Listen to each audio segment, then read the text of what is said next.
Olá, muito boa tarde para você que nos assiste. O Consulta ao Doutor de hoje tem tema jurídico. Nós vamos falar sobre compra, venda e locação de imóveis. Uma excelente oportunidade para você ligar para cá e fazer a sua pergunta. 0 Operadora 11 3337 5886. Também pelo facebook.com/consulta ao doutor, facebook.com/Denise Luque, lá no meu Instagram também, @Denise Luque. Você que tem dúvidas sobre documentações, como é que se protege, né? Que documentos você precisa organizar aí na hora de fazer uma compra, uma venda de imóveis para se resguardar. É interessante buscar uma assessoria, né? Uma empresa que já trabalhe com isso, porque o leigo muitas vezes não se atenta aos detalhes que podem fazer toda a diferença na hora da realização desse sonho, né? Quando a gente fala de imóveis, mesmo a locação deles também envolve um grande sonho, né? Então aproveita a oportunidade para fazer a sua pergunta. Bem-vindo você que nos assiste pelo YouTube, o canal é Hit TV. Aproveita que você está por aí, se inscreva, ative as notificações e lá no Instagram você está convidado. Aproveita para curtir e saber um pouquinho mais dos bastidores no @TVHit.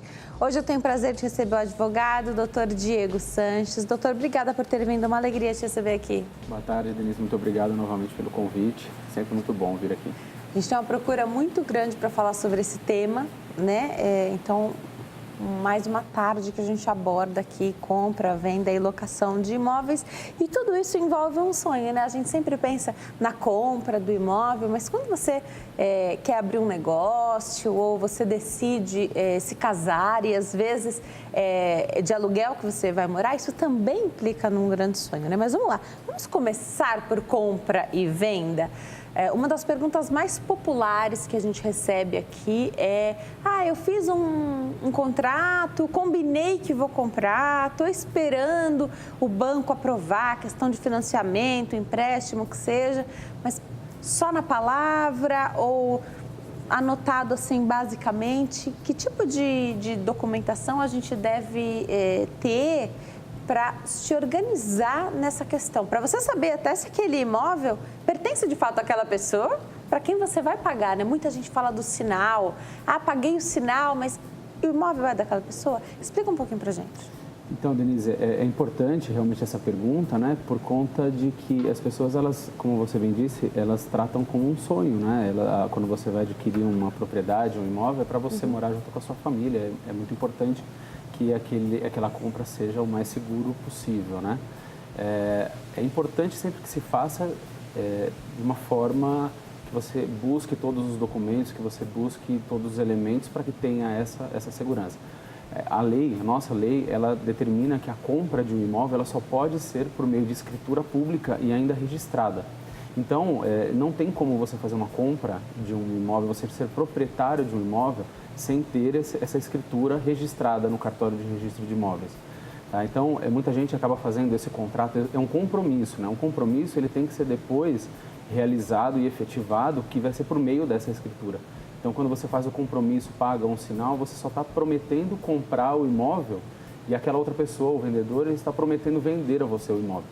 Então, ela precisa ser realizada ainda lá na frente por meio de uma escritura que precisa ser também levado ao registro. É importante frisar isso, que só a escritura também não é o suficiente, eu preciso registrar essa escritura. Perfeito. Agora, para ter informações sobre um imóvel, tá tudo, tem um RG, né? O imóvel tem um RG. Sim, no cartório de registro de imóveis tem toda a história de como já foi, quem já foram os proprietários, se tem alguma penhora sobre aquele imóvel, se tem algum problema. Então, basta qualquer pessoa, isso é público, né? Todo registro, ele acaba sendo público, é o ato para que tenha conhecimento de todos. Então, basta ir até o registro de imóveis daquela localidade e fazer a busca, né, daquele imóvel, ou pelo número da matrícula, ou até pelo endereço do imóvel você consegue identificar. Então, mesmo uma pessoa que não tem a assessoria, se ela for ao cartório de registro, ela consegue descobrir se aquela pessoa que está vendendo para ela um imóvel, se ela é ou não é o proprietário, né? Porque o primeiro ponto que tem que saber é se quem está prometendo vender é o proprietário ou não, se é o dono. Havendo alguma pendência, então vamos imaginar que essa pessoa, né, que está vendendo esse imóvel para você, seja de fato o dono, mas não colocou em seu nome. Então, comprou na planta, comprou da construtora, fez o que tinha que fazer, pagou, tá? Às vezes está até quitado, mas você não tem ainda no nome dela. Dá para... É legal não passar para o nome dessa pessoa que efetivamente é o dono e passar direto para o seu? Porque cada vez que você passa, é o imposto que paga, né? Assim, essa pergunta a gente ouve muito no escritório, porque é exatamente para tentar economizar no imposto, porque tem um imposto de transmissão e registro, né, a escritura. Mas não tem como, porque o correto é você fazer todo esse caminho, essa trajetória. Quando se trata ainda de compra direto da construtora, um imóvel novo, e depois essa pessoa que comprou não transferiu para o nome dela, não vai ter como mesmo fazer isso, porque a construtora não faz isso. Ainda há um outro problema, por conta da Receita Federal, porque a pessoa que comprou, ela declara. Perfeito. Então, se ela pular essa etapa, se ela não declarar no imposto de renda dela, vai ter problema. Vai ter problema. Então, se você não fizer esse caminho no cartório, lavrando a escritura para esse proprietário, para depois vendê-lo para quem está comprando agora, lá na frente isso vai ter problema na Receita Federal. Até acho que para conseguir o financiamento, por exemplo, pelo banco, isso seria bloqueado para você conseguir. Aliás, essa é uma pergunta.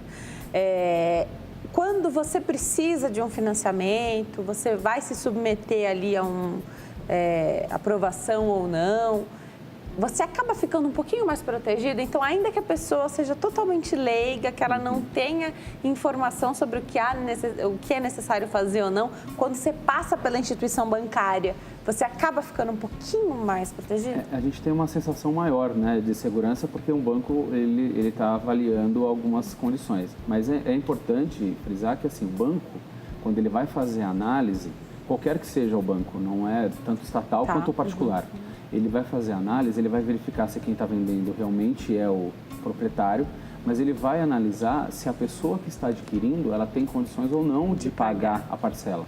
Ela não vai ter a mesma preocupação, por exemplo, que um intermediador, um advogado, um corretor de imóveis, ele vai fazer para averiguar se aquele vendedor tem alguma restrição no nome que possa, lá na frente, prejudicar essa venda.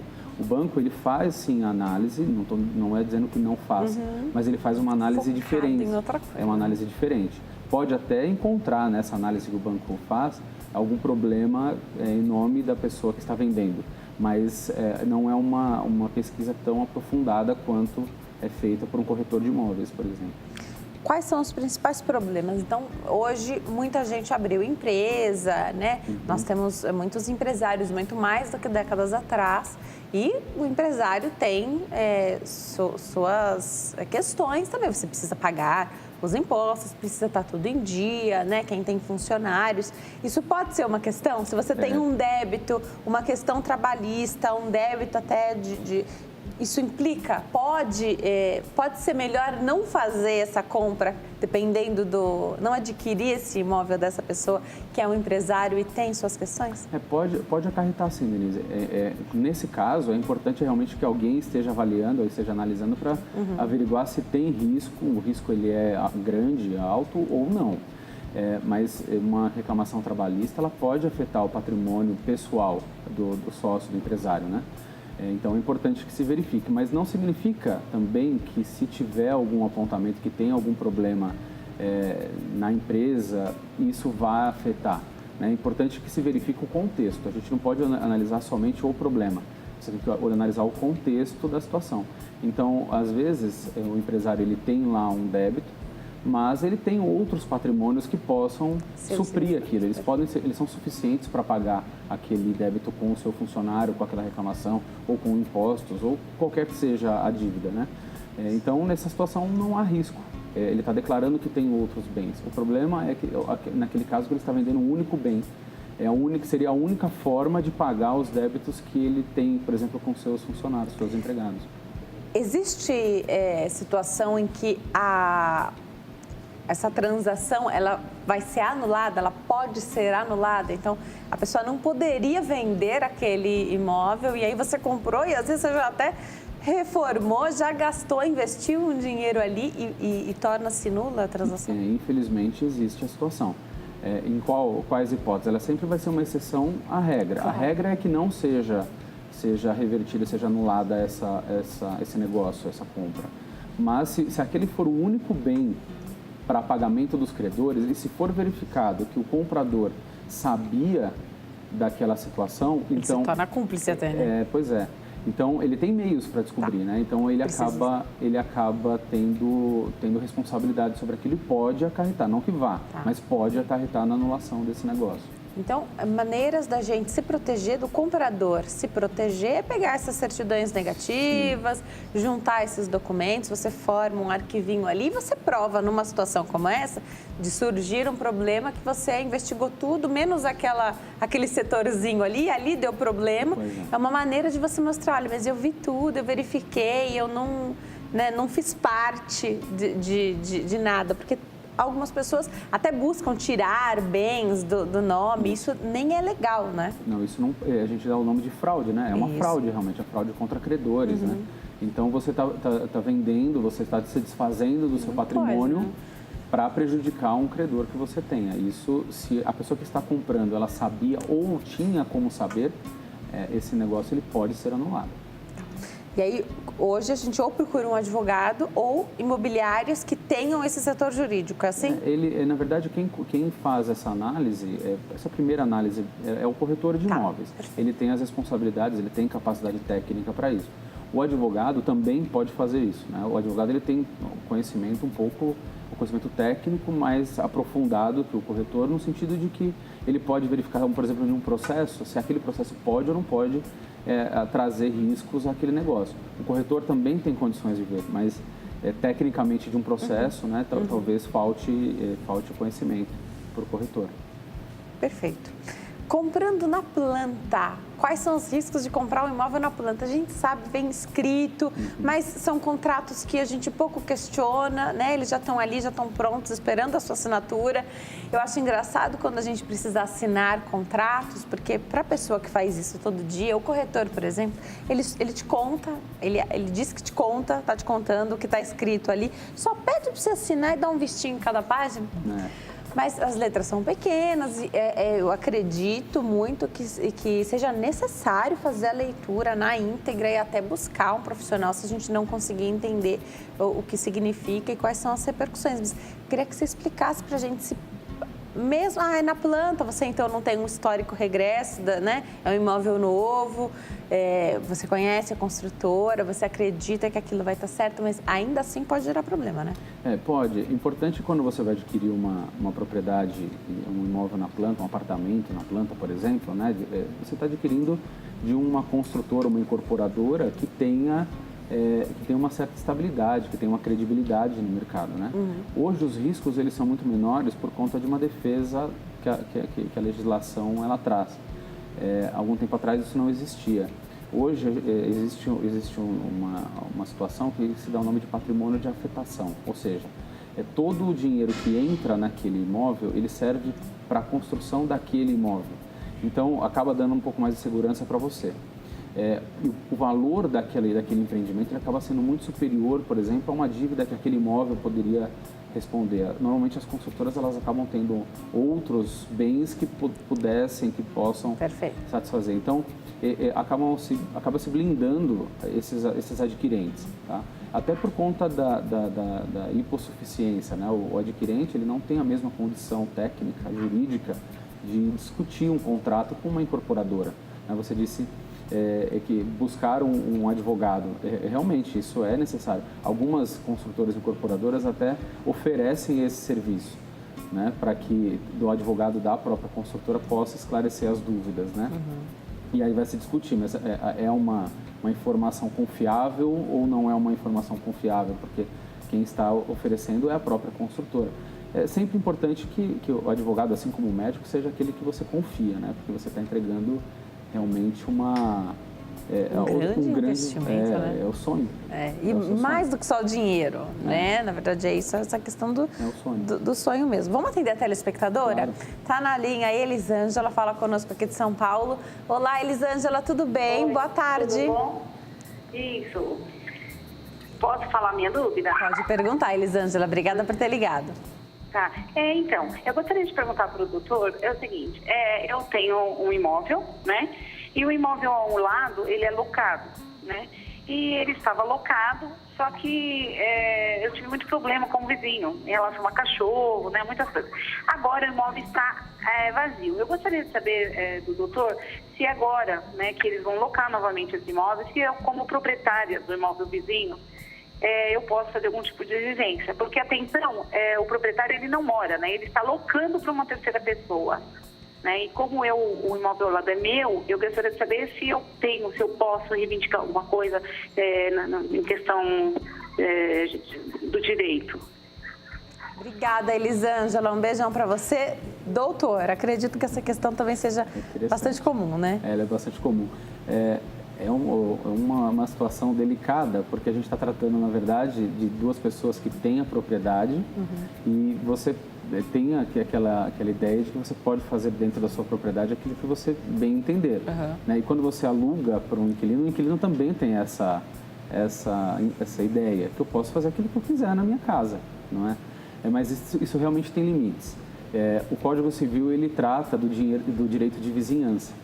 E o direito de vizinhança, ele está ligado àquilo que não perturbe ao sossego, às boas práticas, aos costumes daquela região. Precisa analisar qual é o problema que está sendo praticado naquela situação. É difícil da sua telespectadora de exigir do proprietário que faça exigências com o locador.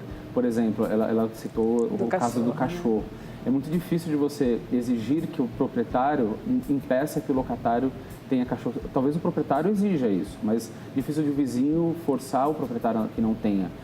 É lógico que se ele tiver um canil, né, tiver lá uma criação, é diferente. Né? Agora, se tiver um cachorro, vai ficar complicado.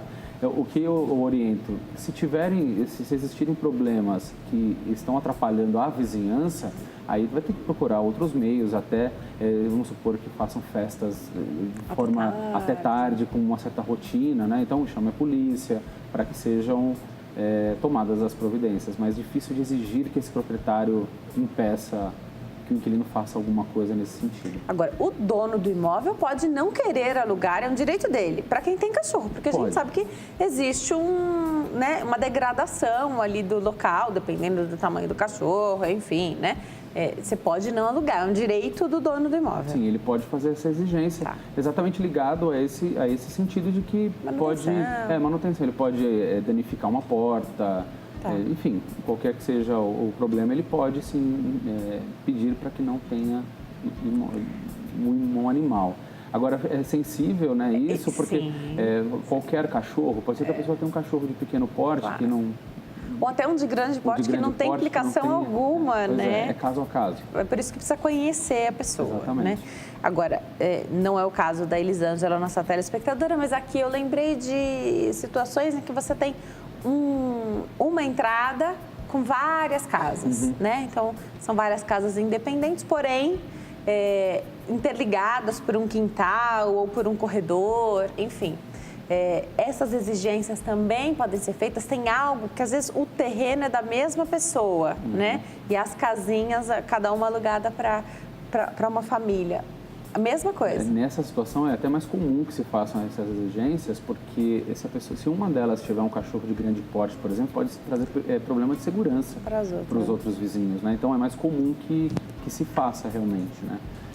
A não ser que a pessoa tenha algum animal muito de pequeno porte, mas normalmente nessa situação os contratos eles proíbem a coleta de qualquer tipo de animal. Nós já falamos aqui em outra situação, mas acho que vale a pena até adiantar um pouquinho quando a gente falaria da alocação de imóveis, mas você fazendo isso, alugando para a finalidade de residir lá e de repente, né, e isso acontece com bastante frequência, a pessoa alugou o imóvel, começou a vender roupas, enfim... eletrônicos, e aí tem uma movimentação maior, pessoas entram ali em casa, isso pode gerar um problema até de segurança, né? Pode avisar, pode comunicar, é nossa obrigação fazer isso ou só se atrapalhar? O locador, quem vai cuidar disso é o proprietário, é o locador do imóvel, né? ele na verdade, ele vai ter que verificar se aquela locação está da forma como ele contratou, que ele combinou ou não, né? Se estiver trazendo algum prejuízo para ele pode notificar o inquilino, pedir, por exemplo, até a desocupação do imóvel por uma infração do contrato, tá? A grande questão nessa situação tem alguns bairros que eles proíbem a prática de atos ou de comércio, tem bairros que não pode, o zoneamento, né? Então, se por exemplo, se abrirem uma loja vendendo roupas num bairro que não possa ter comércio, os vizinhos eles podem reclamar com a prefeitura para que seja notificado e fechado aquele comércio, não é? Agora, o locador ele pode notificar para que o locatário deixe de praticar aquele ato por uma infração do contrato, né? Ele tem esse direito de fazer, porque o contrato, nessa situação, é um contrato residencial, estritamente residencial, e não comercial. Perfeito. Já a gente volta e fala da locação. Já chegaram várias perguntas aqui, mas vamos falar de um pouco de atraso na entrega dos imóveis na planta? Porque você compra, às vezes não tem um equipamento ainda para começar a construção, só está o plantão lá, você só sabe onde vai ser feito, tem a maquete explicando tudo, mas queria entender, a gente precisa olhar algum documento, então saber se, né, foram retiradas árvores daqui, vai ter que fazer alguma compensação, isso vai implicar em alguma coisa? Tem alguém que ainda não vendeu a casa, que a pessoa está esperando uma resposta para ampliar o terreno? Porque é difícil, né? Muita gente, às vezes antes de você ter um equipamento ali, já parece que o plantão foi um sucesso e que você tem últimas unidades só, né? Mas tudo muito às cegas, muito no escuro, e você já começou a pagar ali talvez a sua maior compra da vida, né? Sim, com certeza. E nessa situação é importante, como você disse antes, de ler o contrato, porque no contrato ele vai constar lá algumas situações, a incorporadora, a construtora, ela só se compromete a começar as obras depois que vender um percentual mínimo de unidades, para que ela garanta o valor suficiente para a construção. Então, em um determinado tempo, né? Então, muitas vezes, se não atingir aquele número, é difícil disso acontecer, mas se acontecer isso, ela vai desfazer do negócio, devolver o dinheiro para você, tudo bem, mas aquela expectativa, ela já foi frustrada, não é? E ficar atento com o período que no contrato estão se comprometendo a entregar o imóvel.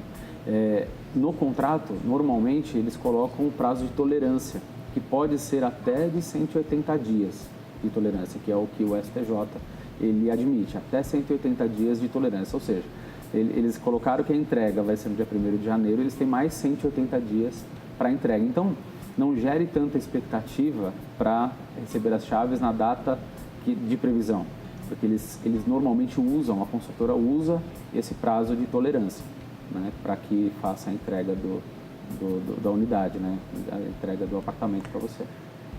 Em algumas situações, a obra está muitíssimo acelerada, mas a gente sabe que não é só construção, né? Para você poder se mudar, para de fato você começar a poder fazer uma obra e construir, tem que ter o habite-se, que às vezes pode demorar. E aí, por isso, eles se resguardam até nesses 180 dias. Né? Mas a obra está acelerada, falou que vai entregar daqui a um ano, mas pode ser que adiante. Não dá para contar com esse adiantado, né? Não dá para contar. Você só vai poder realmente se mudar a hora que a prefeitura atestar, que ela der essa licença, que der o habite-se, que ela certificar que aquele imóvel é habitável, é seguro para habitação.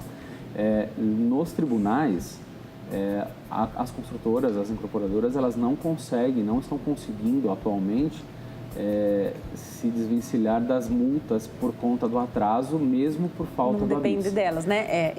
Porque, ou seja, dentro desses 180 dias elas estão seguras. Agora, passou desses 180 dias, eles vão ter que arcar com a multa pelo atraso, mesmo por conta da não obtenção do habite-se.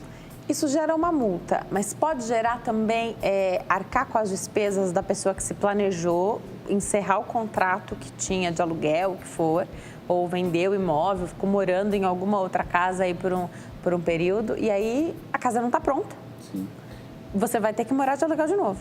Sim, é importante que nesse caso a pessoa ela junte provas, o contrato de locação, os recibos de pagamento, tudo aquilo que ela tiver de gastos que ela não teria se o apartamento tivesse sido entregue na época, né, na época combinada, para que depois ele possa reclamar judicialmente, né, para poder ingressar com a ação e eventualmente até requerer um dano moral, né, porque às vezes é uma situação, imagina a pessoa que está com o casamento marcado e aí acabou tendo que morar de aluguel e não conseguiu ou de favor na casa de alguém, enfim. Então isso pode gerar um dano moral também, que aí o tribunal vai acabar arbitrando uma indenização para a pessoa.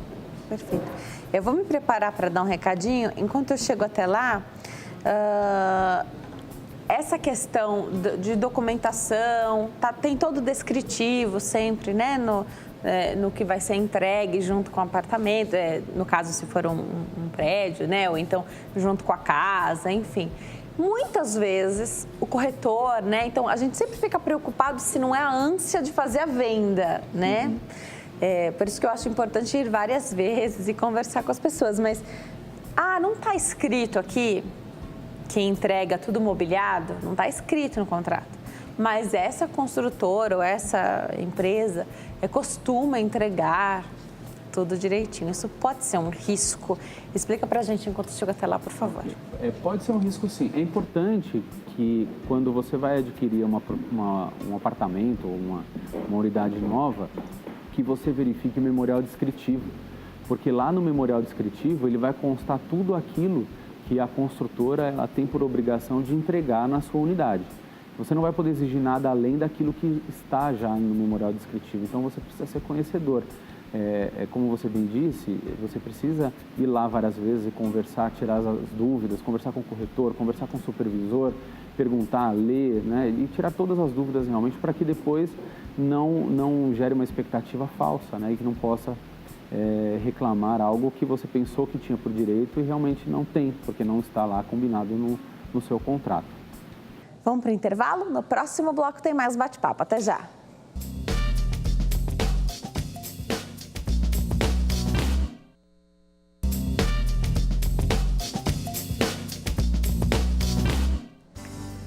Nós estamos de volta. Hoje o Consulta ao Doutor tem tema jurídico, compra, venda e locação de imóveis. Aproveita a oportunidade, ligue para cá, faça a sua pergunta. 0 Operadora 11 3337 5886, também pelo facebook.com/consulta ao doutor, facebook.com/Denise Luque, lá no Instagram também, @Denise Luque.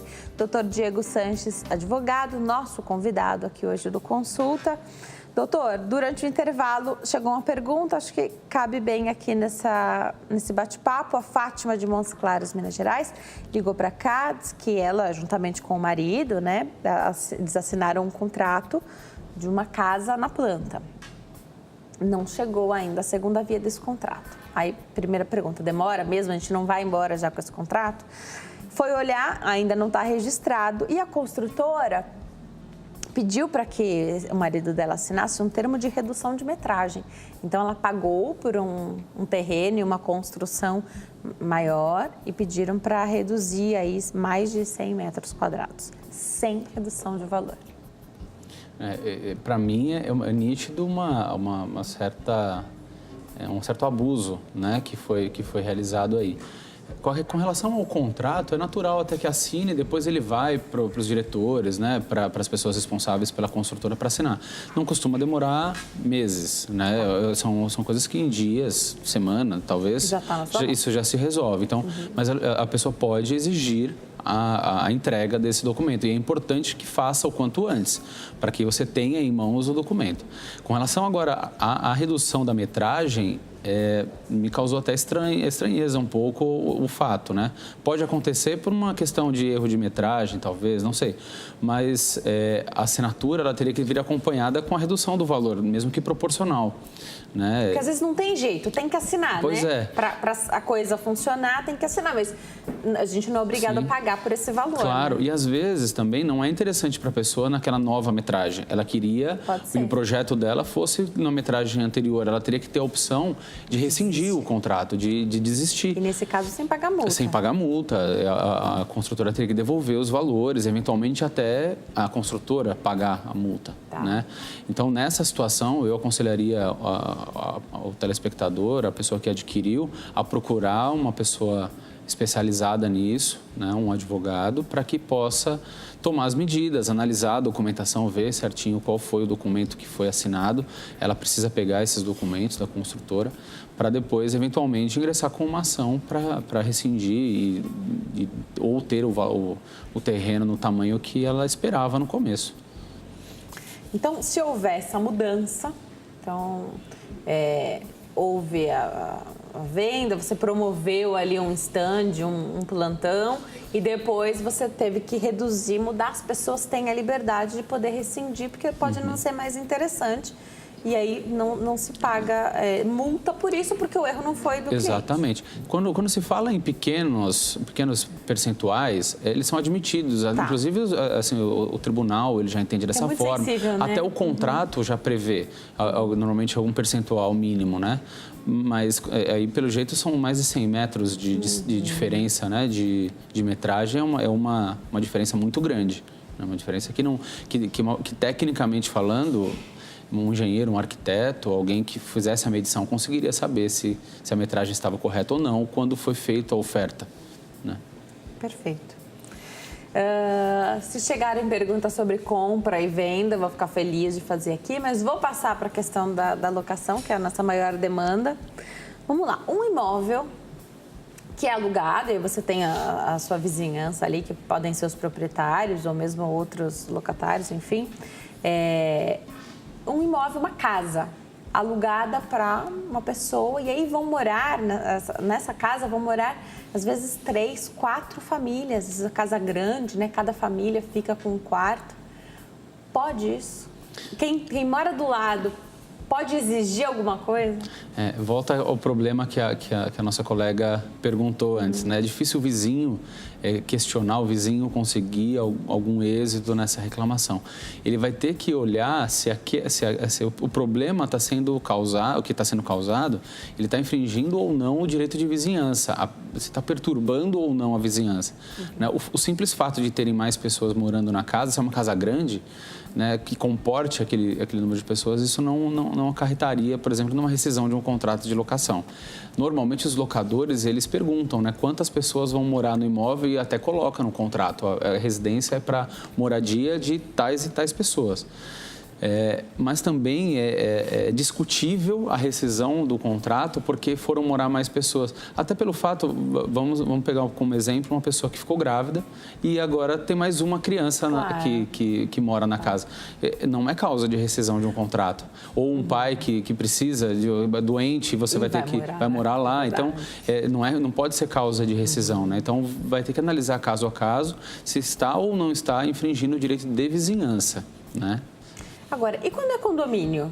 O condomínio aí já é um pouco diferente. O condomínio precisa respeitar as mesmas regras do direito de vizinhança, mas ele tem uma lei própria, que é a convenção do condomínio. Então, a convenção do condomínio, ela pode estabelecer, isso é muito comum em casas de veraneio ou apartamentos de veraneio, que limitam o número de pessoas que vão estar lá. Isso está muito ligado não ao fato da ocupação do imóvel, mas ao fato da segurança. Porque você sabe quantas pessoas estão lá, né? Nesses casos de veraneio, você tem um fluxo de pessoas que você não tem controle, você não sabe quem são as pessoas, porque elas vão ficar lá 2, 3, uma semana, né? Então, o condomínio acaba limitando para tentar diminuir o risco de segurança. Mas também isso é um pouco discutível quando se fala de moradia, né? Porque pode se modificar, né? Pode um condomínio, a gente tem alguns condomínios bastante luxuosos, né, em São Paulo, pode colocar uma regra de não poder alugar as residências? Não pode, porque quando a gente fala em propriedade, dentro do elemento propriedade, ele está a posse, que é o que você pode usar a coisa, né? E aí, quando você fala que usar, você pode transferir esse direito de uso para outra pessoa. Isso é elemento da propriedade. Então, um terceiro, ele não pode limitar um dos elementos, quaisquer que seja, o direito do proprietário, que é usar ou transferir para uma outra pessoa. Tá? O que pode o condomínio exigir assim que alugar, comunicar à administradora para que a administradora saiba quem são as pessoas que vão residir naquele local. Agora, proibir a locação, o condomínio não tem legitimidade, ele não pode fazer isso. Como é que faz para mudar essas regras dos condomínios? E aí vale para os condomínios de casas, para os prédios, né? Como é que faz para mudar? Porque muitos, né? Então, eu queria que você explicasse para a gente quando é que se institui isso. E, às vezes, todos os moradores que fizeram aquele regimento interno já não estão mais lá. Às vezes mudou faixa etária do condomínio. Sim. A gente sabe que isso tem uma implicação, né? Sim. Horário, uso de quadra, da parte externa, quanto que a iluminação vai, se fica acesa, se não fica, até que horas pode usar o salão de festas, né? A gente sabe que tem uma implicação, inclusive pela faixa etária de quem mora ali, né? Sim, depende do que está se querendo modificar.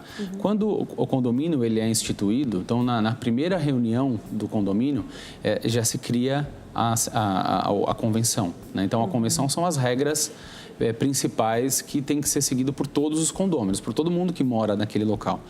Se você precisar modificar alguma regra que está naquela convenção, é um pouco mais trabalhoso, porque você precisa de um quórum qualificado, você precisa de muito mais gente aprovando aquilo. Dependendo do que é, por exemplo, a modificação de horário de utilização do salão de festas, isso não é um assunto para a convenção. Uma assembleia, que é uma reunião, a reunião anual, você pode modificar, você pode levar para discussão. Mas precisa ter aqueles... Você precisa ter a maioria. Não necessariamente os 2/3. Isso, exatamente. Tá. Então, essas situações você consegue modificar. A questão de reforma no condomínio, a mesma coisa. Então, na própria assembleia, naquela anual que é realizada, você pode fazer essa modificação. Agora, quando você trata de assuntos mais delicados, aí você precisa reestruturar todo o conjunto, né? E aí é um pouco mais delicado. Isso acontece muito em prédios mais antigos, né? Que realmente as pessoas que estavam lá hoje não estão mais, ou se estão, a faixa etária, como você disse, é uma faixa etária já muito diferente, a realidade é muito diferente. Se você pegar uma convenção de 30 anos atrás, era uma necessidade, hoje é uma necessidade totalmente diferente, então precisa ser atualizada, né? Hoje a gente usa muito mais esse aparato interno, Sim. né? Então você tem filho, você vai querer que seu filho, você vai preferir que ele esteja na quadra ali, o conceito de clube, rua, né? Exatamente. É o conceito de clube. Exatamente. Aí não necessariamente fazer barulho fora de hora, não é isso. Mas pequenas mudanças aí já podem fazer a diferença nessa questão. Sim. Inadimplência. Vamos falar um pouquinho de inadimplência nessa questão do direito imobiliário. Você tem, hoje, diferente de uns tempos atrás, a questão do condomínio, né? Do valor da taxa de condomínio. Explica um pouquinho pra gente. Na verdade, até por questão do momento econômico que se vive, né? A taxa de inadimplência, num todo, ela acabou subindo, né? A taxa de inadimplência... ela acabou em todos os segmentos tendo uma elevação, né? Porque desemprego, né? Aumento de preços, enfim. Só que quando você tem uma inadimplência dentro do condomínio, o resultado disso é muito prejudicial porque alguém vai ter que pagar por aquele custo. Porque o condomínio ele tem custos fixos, é que nem na sua casa, né? Na casa a gente tem custos fixos que você precisa arcar. Se você não levar dinheiro para casa, alguém vai ter que suprir aquilo ou então vai faltar o pagamento de alguma coisa. Então, o que se procurou fazer? Trazer regras mais rígidas para que tente eliminar não vai conseguir, mas diminuir essa inadimplência. Então, no sentido de que a ação ela vai ser mais rápida, a possibilidade de negativação do nome do condômino que está inadimplente. Então, medidas para que o condomínio tenha como buscar o recebimento daquele valor que ele tem por direito, né? Lógico que ele não vai poder praticar atos que leve, por exemplo, o condômino a situações vexatórias, colocar no elevador alguma estão inadimplentes tais apartamentos. Isso não pode. Mas é de conhecimento. É de conhecimento. Né? Só não pode escancarar. Na verdade, os condôminos, eles têm o direito de saber quem é que está... quem pagou, quem não pagou. Então, se você pegar no boleto do condomínio, lá tem as unidades que estão inadimplentes. Isso não infringe as regras. O problema é você levar para conhecimento de pessoas que não são condôminas. Porque um visitante no seu apartamento, ele não tem o porquê saber qual é o apartamento que está. Um visitante da sua casa, ele não precisa saber se você está ou não está com a sua parcela condominial em dia, né? Então, o condomínio ele tem que ter meios para buscar judicialmente, meios legais, e que consiga satisfazer, né, consiga receber o valor de uma forma mais rápida, né? A negativação do nome do condômino acabou sendo muito eficiente, muito eficaz, né? Porque ele acaba negativando, isso traz outros problemas e acaba forçando, de uma certa forma, com que o condômino pague o quanto antes, né? E aí o condomínio também está aberto a fazer essas negociações, dividir esse valor, às vezes acumulou um pouco. Então, é possível fazer isso? É possível. Aplicando multa sempre. Sim, é possível, mas o síndico, que vai ser quem vai aprovar esse parcelamento, ele tem que estar respaldado, ele tem que estar resguardado com a decisão do condomínio, porque o síndico ele não decide por ele, né? Ele só representa a decisão do condomínio. Então, é importante que o síndico coloque em pauta nas assembleias o número de parcelas que pode ser feito, o valor mínimo de cada parcela, para que ele tenha parâmetros para fazer acordo, né? Então, ele não pode fazer um acordo porque ele gosta mais daquele ou gosta menos daquele outro condômino. Um condômino que ele não goste tanto, eu só vou aceitar se for à vista. Não, ele está representando o condomínio, né? Então, precisa ter regras específicas. É importante que se faça a aplicação da multa, pensando no condomínio, para que não tenha reincidência, né? E porque o condomínio deixou de ter aquele recebimento na época, e certamente, se ele deixou de pagar alguma conta, ele também vai ter que pagar com multa alguma coisa que ele deixou de pagar na época, né? Então, o condômino que está inadimplente precisa também respeitar e pagar com a multa. Vamos atender a telespectadora? Claro. A Rosa está na linha, fala conosco de Salvador, na Bahia. Oi, Rosa, tudo bem? Boa tarde. Boa tarde. Seja bem-vinda ao Consulta ao Doutor, fica à vontade, pode fazer a sua pergunta. Tá bom. Denise, é que meu filho está querendo comprar um apartamento. E o proprietário, depois de vender e tudo, ele quer permanecer no imóvel por 6 meses até ele poder comprar outro. Então, eu queria saber se tem algum risco dele permanecer ou não querer sair, entendeu? Ele está receoso em fazer essa compra. Excelente pergunta, Rosa. Muito obrigada, viu? Um beijão para você, para todo mundo de Salvador, na Bahia. Doutor, isso acontece, né? Acontece bastante, é muito comum essa situação. E porque a pessoa está vendendo, muitas vezes ela não tem o dinheiro para comprar imediatamente. Ela precisa daquele dinheiro, daquele apartamento, para comprar uma outra casa, um outro apartamento. Nessa situação, é importante que se faça um contrato. Então, ou seja, você vai ter que fazer lá a escritura para transferir a propriedade. Isso. Mas fazer um contrato estabelecendo qual é o período que essa pessoa ela vai poder ficar no apartamento. Se ela vai poder ficar de uma forma gratuita ou se você vai pagar. Legal. Porque você pode também cobrar um aluguel. Legal. Se ela não desocupar dentro daquele prazo de 6 meses, como a Rosa disse, aí não tem outra alternativa senão ingressar com uma ação. De despejo. Então, vai ter que ingressar com uma ação. Depende do contrato, da forma como for feito o contrato. Tá. Pode ser, se for um contrato de locação, ele pode ser um despejo, né? Aí seria a única medida. Ou pode ser uma ação para ter a posse, né? Que a gente chamaria de missão na posse. Né? Mas é importante que se faça esse documento estabelecendo o prazo. Sempre tem risco. Sempre. Mas você se resguarda bastante, porque às vezes é alguém que está se planejando, ainda não vai se mudar, também pode ser uma maneira de, né, você não fica um dia sem ter um dinheiro ali com aquela propriedade. Passa, de qualquer forma, já vai estar no nome da outra pessoa. Sim. E aí você pode pagar um aluguel ali para utilizar. Claro, o risco em todo negócio imobiliário, ele vai ter. Tá. Tanto na venda como na locação, independente de qual é o negócio, ele vai existir. O que a gente tem que fazer é tentar diminuir o risco. Claro. Então, imaginem uma situação que o filho da Rosa, ela está querendo comprar um apartamento.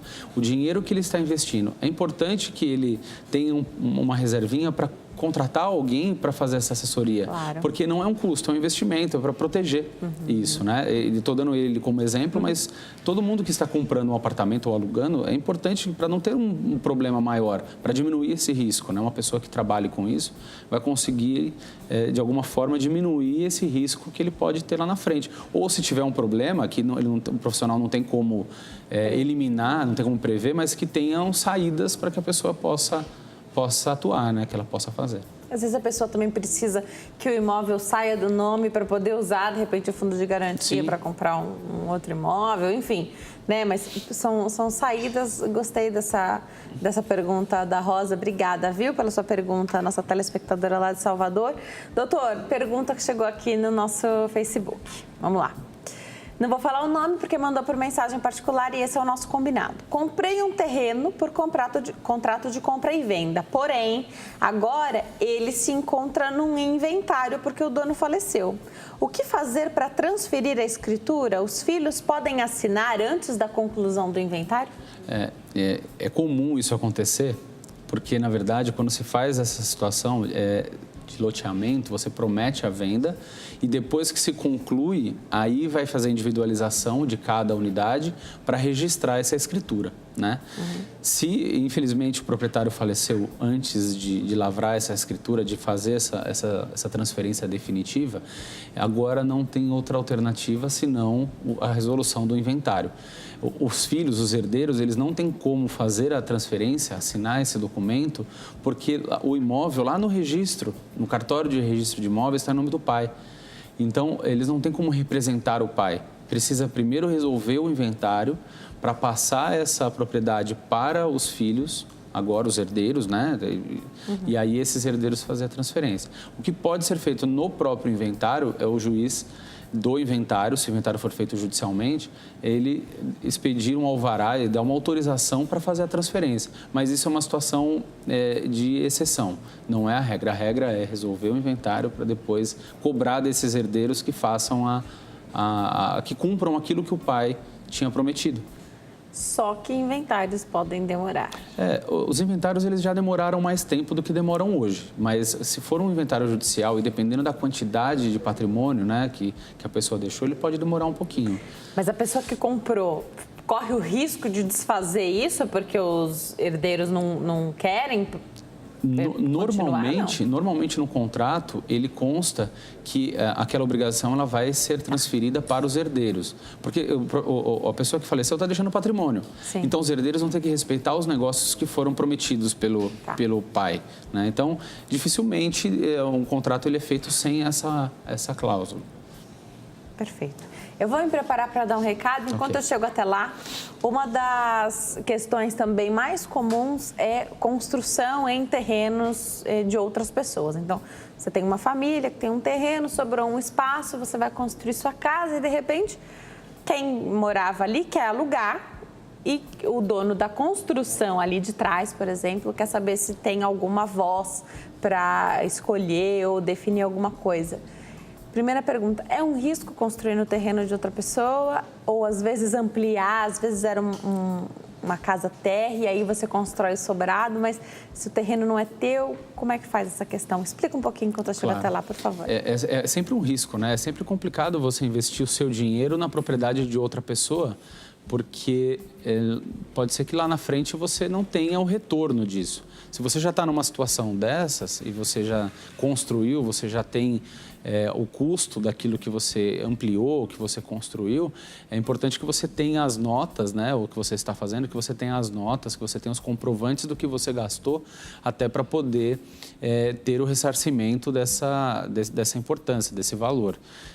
Sem essa comprovação fica muito difícil de você poder reclamar, né? Às vezes a construção ela vale até mais do que o próprio terreno, né? Isso você só vai conseguir resolver quem paga para quem só judicialmente, né? Infelizmente é uma situação muito delicada, muito complicada e comum. Essa é uma situação muito comum realmente. Vamos para o intervalo? No próximo bloco tem mais bate-papo jurídico aqui no Consulta. Até já.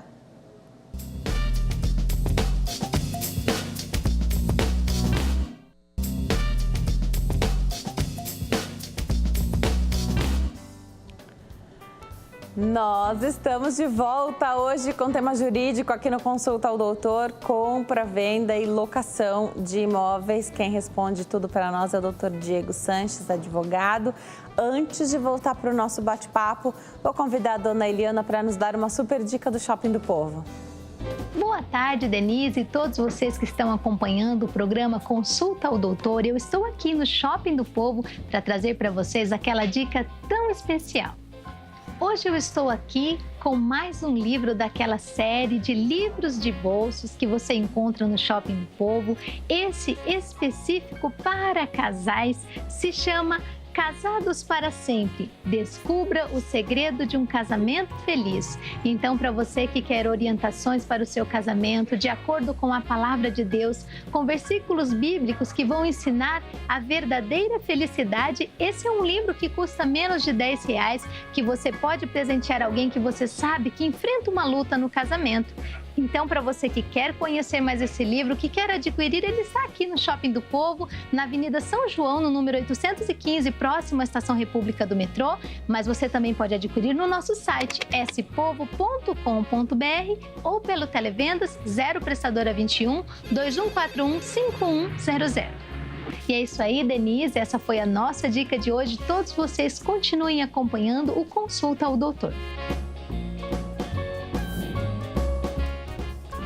Muito obrigada, dona Eliana. Adoro suas dicas todos os dias aqui no Consulta ao Doutor. Volto para o nosso bate-papo, que hoje é jurídico, falando sobre compra, venda e locação de imóveis. Chegou uma pergunta aqui do José, de Nova Iguaçu, lá no Rio de Janeiro. Ele vendeu a propriedade, mas não passou a escritura para o nome do novo comprador. E aqui vou fazer essa observação, que eu acho importante. Ele contou porque na época estava sem dinheiro e tem os tributos para pagar. E agora esse imóvel tem dívidas. Ele quer saber quais são as implicações. A primeira pergunta que eu faço: não é de responsabilidade quem paga esse... Tem o valor, né? Os impostos, e aliás, vocês são bem caros para passar para o nome da outra pessoa, mas quem paga isso não é o novo comprador? Ficou convencionado, né? O costume é que se o comprador... ele acaba pagando com isso, né? Então, ele vai pagar tanto a escritura, o imposto e o registro. Pode ser diferente? Pode combinar que o vendedor vai arcar com esses custos? Pode. Não é o comum, mas pode. Então, né, já é uma situação atípica, né, nesse caso que o José nos trouxe. Mas pode acontecer sim, depende de como foi combinado à época. Agora, o problema é, se tem essa dívida que está vinculando o imóvel, por exemplo, o IPTU, provavelmente seja, né? Se ele disse que está um débito do imóvel, pode ser IPTU. A prefeitura ela vai cobrar de quem está constando como proprietário. Quem está constando como proprietário é ele. Né? Então, a prefeitura ela vai ingressar com ação contra ele para reclamar isso. Então, é importante que ele vá conversar com a pessoa que está no imóvel para tentar, de alguma forma, resolver esse problema, pagar os débitos que estão e transferir, para tirar isso, esse imóvel do nome dele, porque já não é mais dele.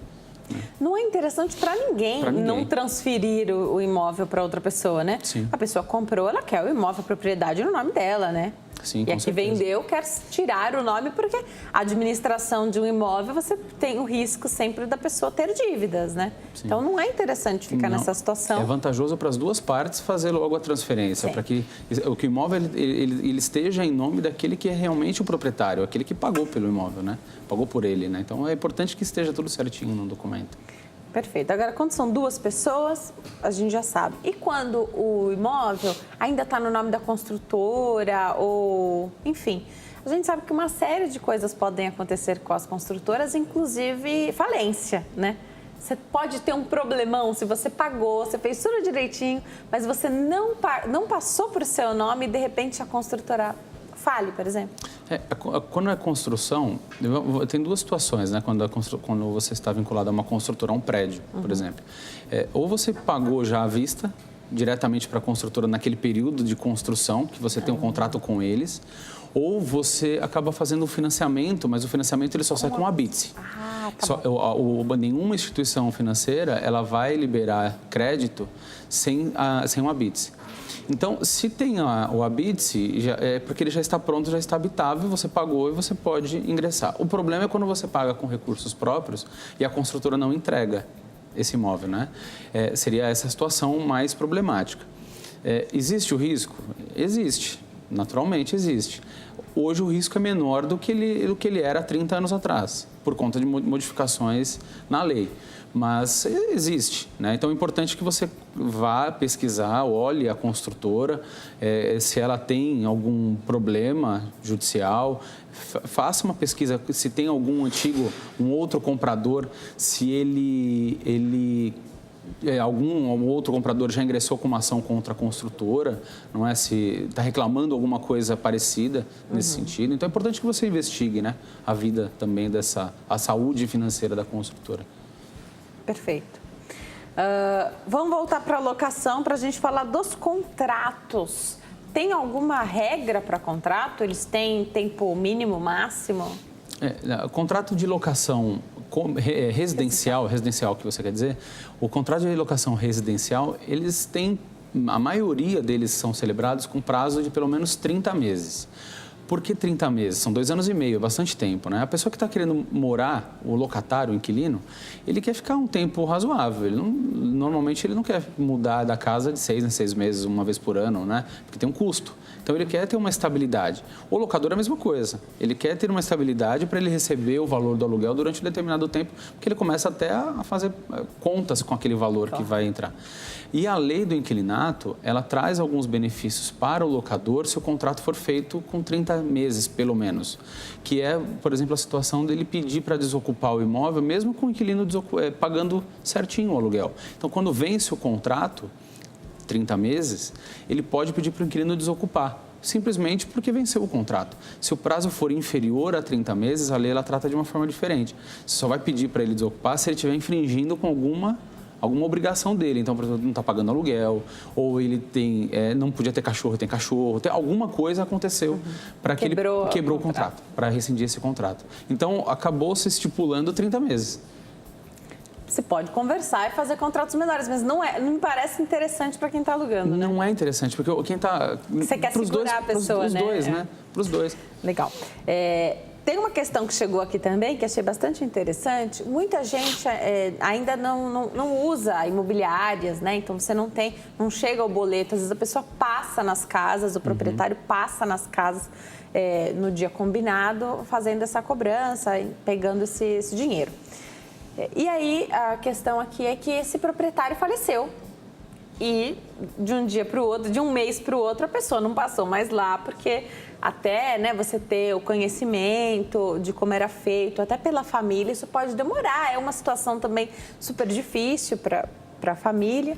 E aí, quem morava, o morador, o inquilino, falou, opa, agora não está mais passando para fazer essa cobrança, não preciso mais pagar e estou de posse desse imóvel. Como é isso? E qual é o comportamento adequado do inquilino? Porque, apesar de ninguém estar passando lá para recolher, o combinado e o que está em contrato é o pagamento, né? Sim. Nesse ponto, quando tem imobiliário é muito mais simples porque você paga o boleto, né? O depósito, não sei. Mas quando o proprietário vai retirar o valor, ele vai receber lá, fica um pouco mais delicado, porque se ele deixar de pagar, para quem eu pago? Morreu, eu não sei mais para quem eu pago, né? Em hipótese alguma, o inquilino ele pode deixar de pagar o aluguel, porque ele tem um contrato, ele tem uma obrigação contratual de pagar o aluguel. O imóvel não passou a ser dele porque o proprietário faleceu, o locador faleceu. Existem meios para que ele pague o valor do aluguel, mesmo sem saber para quem pagar. Então, ele vai precisar de um advogado, mas ele vai fazer o depósito judicial, ele faz um depósito numa conta judicial, até que se verifique para quem esse dinheiro vai. Dessa forma, ele não é inadimplente, ele não precisa pagar multa, ele não vai ser despejado. Então, ele está pagando o aluguel e aí lá na frente os herdeiros vão decidir, ou no inventário, ou uma discussão, se vão desocupar essa casa ou não, enfim. Mas o aluguel está pago, ele está sendo depositado naquela conta judicial. Então, é importante que ele não deixe de pagar, procure. É uma falsa ideia de que, não passou, eu não preciso pagar. Ele precisa cumprir com a obrigação que ele assumiu, né? Queria que você falasse um pouquinho para a gente da preferência de compra do inquilino. E uma outra situação que, apesar da gente falar sempre aqui, sempre chega a pergunta a respeito. Moro há 30 anos de aluguel na mesma casa, eu não tenho direito algum sobre o imóvel? Entendi. Primeiro, com relação ao direito de preferência, a lei do inquilinato, ela dá ao locatário, que é o inquilino do imóvel, a preferência em comprar o imóvel com relação a um terceiro, um qualquer. Então, o que significa dizer? Se o proprietário está querendo vender o imóvel, ele precisa apresentar para o inquilino a proposta, falar o valor que ele está querendo vender, que é a proposta que ele está fazendo para o inquilino. Então, é o proprietário quem faz a proposta para o locatário, para o inquilino. A partir desse momento, o inquilino ele tem o prazo de 30 dias para ele falar se ele vai querer ou não vai querer comprar o imóvel. A partir desse momento que ele não se manifestou, aí o proprietário pode vender esse imóvel para outra pessoa. Se ele vender esse imóvel sem a preferência, sem dar a preferência para o inquilino, e o inquilino descobrir e quiser comprar o imóvel por aquele valor, ele tem o direito. Então, ele pode ingressar com uma ação para adquirir pelo valor que foi vendido para um terceiro. O que é comum acontecer, o proprietário primeiro ele faz certinho, ele vai até o inquilino e oferece. Só que depois o inquilino diz, por esse valor eu não tenho interesse de comprar. E aí ele vende para terceiro por um valor menor. Quando ele abaixa o valor para um terceiro, ele precisa novamente ir ao inquilino e falar, olha, inquilino, eu diminui o valor do aluguel. Então, ele precisa sempre manter o inquilino atualizado do valor. Porque senão pode cancelar essa venda? A gente estava falando no começo do programa. Ele poderia fazer. Ele não vai trazer prejuízo para o terceiro, porque o inquilino ele vai fazer o quê? Ele vai ingressar com uma ação pedindo a anulação desse contrato, dessa venda, e vai depositar no processo o valor que a pessoa que adquiriu, ela pagou. Então, ela vai ter o recebimento daquela importância, né? Mas já trouxe um monte de problemas que não precisaria ter. Sim. Não é verdade? Sim, perfeito. E sobre a pergunta, então, de morar 30 anos na mesma casa? Com relação a isso, também as pessoas elas acreditam que tem, né? Porque moram lá há muitos anos. Mas eu não tenho direito ao uso capião. Isso, será que eu não posso? Capião, isso mesmo que elas questionam. Eu não posso ficar. Esse imóvel já não é meu, paguei tanto. Se somar os 30 anos, dá o valor do imóvel. Não tem esse direito. A uso capião, a ação de uso capião, ela só tem direito a adquirir a propriedade aquela pessoa que está morando no imóvel sem um vínculo contratual.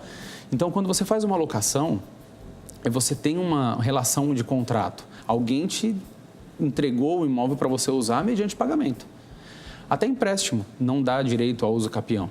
Você tem direito ao uso capião quando você está lá como se você fosse o dono da propriedade, dono do imóvel. E o locatário, ele não é dono, ele está lá como locatário. Mas isso também não é bem sensível, porque existe um dono.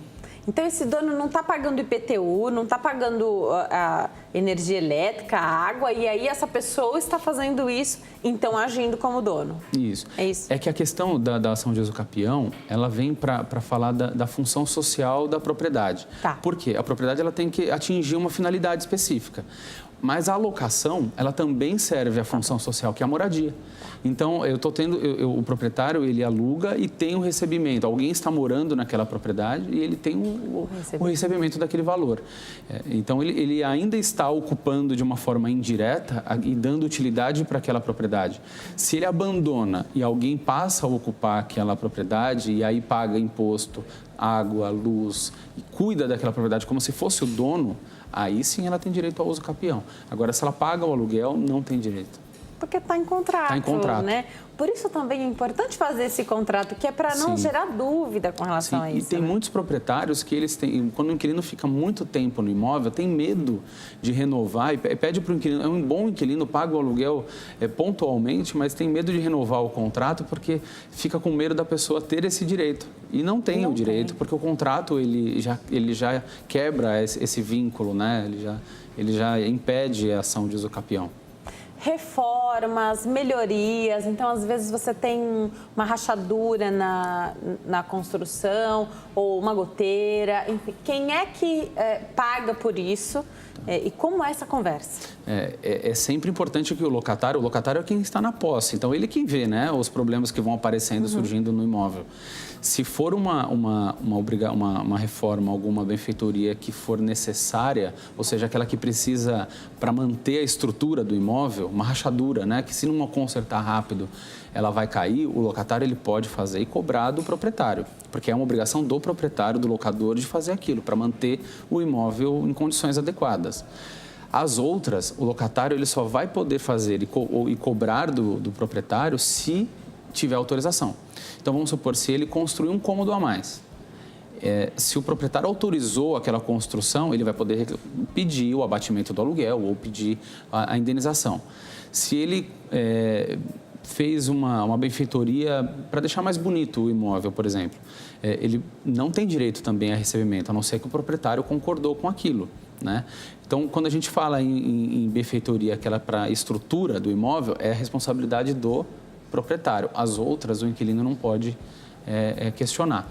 O inquilino, é sempre importante que ele comunique, que ele tenha essa comunicação com o proprietário ou com a imobiliária, né, se tiver uma intermediação, para que ele saiba o que ele pode e o que ele não pode fazer, se ele vai ter ou não vai ter o ressarcimento do valor, porque você está investindo o seu dinheiro numa propriedade que não é sua, né? Então, é importante que você tenha o respaldo e tenha a recuperação desse valor, né? Então, eu faço a benfeitoria, deixa que eu contrate o pedreiro, que eu compre o material, mas abate dos meus aluguéis para que seja compensado dessa forma.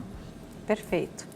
Nosso tempo acabou. Eu vou deixar os contatos para você que está em casa. É fácil de encontrar o Dr. Diego nas redes sociais. Lá no Facebook, Dr. Diego Sanches. Lembrando que Sanches é com um Z no final.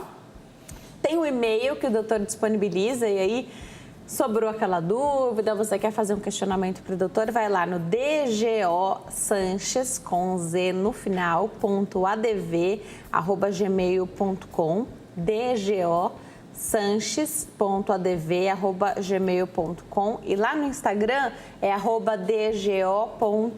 @dgo.sanches, fácil de encontrá-lo também. Para encerrar, nunca é demais lembrar que se resguardar, fazer a consulta ali com o advogado, né? Contar para ele, às vezes até as perguntas chegam aqui inespecíficas, não sabe exatamente qual é a questão. Isso faz diferença, né? Essa conversa, ter esse suporte com o profissional faz diferença. Faz muita diferença. É importante que as pessoas elas tenham o hábito de procurar um profissional para se prevenir, né? Para que não tenham problemas lá na frente. Então, tem alguma dúvida, antes de celebrar um negócio, antes de fazer o contrato, procure um profissional da sua confiança, né? E tire todas as dúvidas. Não fique com dúvidas, não assine nada com dúvidas, né? Tem que ter tudo certo, né? Tem que estar tudo muito confiante para que o negócio dê certo. E é fácil da gente não entender os contratos. Sim, então, isso é muito fácil. Esse auxílio também faz bastante diferença, né? Realmente. Obrigada, viu, doutor? Eu que agradeço. Muito obrigado pelo convite. Bom fim de tarde, volte outras vezes. Muito obrigado. Você que está em casa e adora acompanhar o Consulta ao Doutor, os nossos temas jurídicos também, aproveita para sugerir novos temas lá nas nossas redes sociais e acompanha todos os vídeos e o conteúdo ao vivo de forma simultânea no canal HIT TV lá do YouTube. Fique com Deus, até amanhã. Tchau. Obrigada, viu?